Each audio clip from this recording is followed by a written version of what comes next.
বিয়ের চাইতে ভালো কাজ পৃথিবীতে হতে পারে না। বিয়ে করলে রিজিক খুলে যায়, কপাল খুলে যায়। ওয়াদাটা কার? চিল্লায় বলেন কার? টাইমলি ম্যারেজ ক্যাম্পেইন, সময় মতো বিয়ে দিতে হবে, দেরি করা যাবে। বাপ মা বুঝে না, একজনকে হুজুর আব্বাই বুঝে না। ফিল করবা তাকে, আর যাকে ফিল করবা তাকে বিয়ে করবা, ঠিক কিনা? ভালো না বাসলে বিয়ে করা যাবে? কথা বলেন না কেন?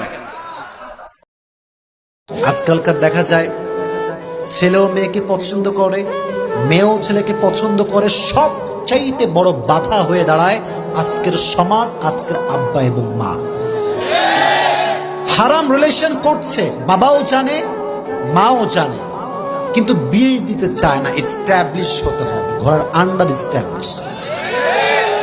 এস্টাবলিশ হতে হতে যুবকের পুরো যৌবনটাই নষ্ট হয়ে যায়। এসব বাদ দেন।